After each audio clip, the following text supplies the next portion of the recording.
Hello friends, good morning, welcome back to my another video. তো আজকে হলো বন্ধুরা সানডে, আর তোমরা সকলেই জানো সানডে আমার ছুটি থাকে। তো ভাবলাম আজকে একটা ব্লগ বানানোই যাক, তো তোমাদের সাথে একটু কথা বলাই যাক। তো তার জন্য উঠে গেলাম একটু তাড়াতাড়ি ঘুম থেকে। দেখতেই পাচ্ছ এখন উঠলাম ঘুম থেকে, এখনও ফ্রেশ হয়নি, মুখটুক ধুইনি। আর দিকে তোমার দিদি ভাই রান্নার জন্য আয়োজন করছে, তো সকাল সকাল গিয়ে বাজার থেকে মাংস এনে দিলাম। ও আজকে একটু কিছু একটা স্পেশাল আইটেম বানাবে, তার জন্য বলছে তুমি তাড়াতাড়ি গিয়ে মাংস এনে দিলাম। ঠিক আছে, তাড়াতাড়ি ওকে মাংস এনে দিয়ে তারপর আমি এখানে ব্রাশ করতে লেগে গেলাম। এখন আমি মুখও ধুইনি, তো ব্রাশ করতে করতে যে স্পেশাল জিনিসটা বানাবে, তো তার জন্য আমি চলে গেলাম একটু দোকানে সকাল সকাল মুখ ধুতে ধুতে দোকানে চলে আসলাম, মানে ব্রাশ করতে করতে। তো এখান থেকে বেসিক্যালি একটা মানে দইয়ের প্যাকেট আর কিছু জিনিস নিয়ে যেটা বানাতে চলেছে আজকে, মানে তোমার দিদিভাই যেটা বানাতে চলেছে সেটা হচ্ছে পালক চিকেন। যাই হোক, একটু হলো রেসিপি মানে তোমাদেরকে দেখাবো, ঠিক আছে, আর তোমাদের সাথে সব কিছুই শেয়ার করবো। তো জিনিস নিয়ে সিধা চলে আসলাম দোকান থেকে, তোমার দিদিভাইকে দিলাম, তোমার দিদিভাই এখানে রান্না করছে। আর এদিকে আমি চলে গেলাম ততক্ষণ আমার সকালের রুটিন ফেস মানে জুস বানাতে। তো এখানে হচ্ছে কি সকাল সকাল আমি একটা জুস খাই। তো এর আগে কিছুদিন আগে ডক্টরের কাছে গিয়েছিলাম, দেখেছিলে তোমরা। তো একটু আমার লিভারের সমস্যা চলছে ভাই, কি বলবো, গরিবের কত সমস্যা চলবে রে ভাই, মিডল ক্লাসের লোকের আর কত সমস্যা, একটার পর একটা এসেই যাচ্ছে। যাই হোক, সব কিছুই হাসি মুখে লড়ছি আর কি। তারপর তোমরা দেখতেই পাচ্ছ এখানে হয়ে গেছে আমার জুসটা রেডি। তো জুসটা ঢেলে দিচ্ছি আমি একটা গ্লাসে।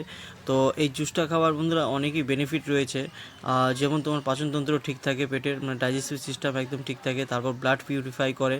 তো আরও অনেক রকম রোগের সাথে মানে লড়ার ক্ষমতা বাড়ায়, মানে ইমিউনিটি বুস্ট করে। তো এটা খেতে পারো তোমরা বাড়িতে বানিয়ে, ঠিক আছে, খুবই হেল্পফুল। আমি খেয়ে রেজাল্ট পেয়েছি, তো তোমরাও খেতে পারো। এটা তোমার বেসিক্যালি আমি 3-4টা জিনিস ইয়ে করে খাচ্ছি। তোমার হচ্ছে নিমের পাতা কাঁচা, তারপর তোমার হচ্ছে কাঁচা হলুদ, আর তারপর হচ্ছে আমলা মানে আমলকি, তারপর হচ্ছে তোমার অ্যালোভেরা চাইলে দিতে পারো, অথবা তো তারপর বিট, এসব দিয়ে এই জুসটা তৈরি করে আমি সিধা নিয়ে চলে আসলাম তোমাদের দিদিভাইয়ের সামনে।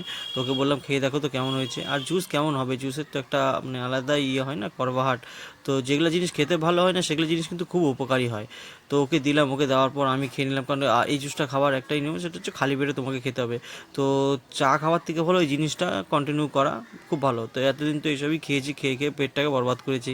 তো সকাল সকাল এখন থেকে এটাই খাচ্ছি আমি। তো দেখছি মুখের অবস্থা খুব খারাপ হয়ে গেছে, মানে জুসটা এত করবাহাট। তারপর দেখতেই পাচ্ছ কিন্তু তোমার দিদিভাই রান্না হয়ে গেছে কমপ্লিট। তারপর বসে বললাম খেতে। এখানে পালক পনির রেডি আছে, আর এখানে মাংস কষাও রেডি আছে। কারণ দুভাবে বানিয়েছে ও মাংসটাকে, মানে নতুনভাবে পালক পনির বানিয়েছে, তো তার জন্য রিস্ক নেয়নি যাতে খারাপ যাতে খেতে না হয়, যা ফেলে দিতে না হয়, এর জন্য। কিন্তু যা হয়েছিল না, দুটোই দারুণ হয়েছিল, দেখতেই তা বলবার মতো নয়। তো আজকের ভিডিও বেশি কথা না বলে আমি এখানেই শেষ করছি। তো তোমাদের সাথে দেখা করবো একটা নতুন ফ্রেশ ভিডিওতে, ততক্ষণের জন্য লাইক শেয়ার কমেন্ট করতে ভুলবে না। চলো গুড বাই, দেখা হবে একটা নতুন ফ্রেশ ভিডিওতে।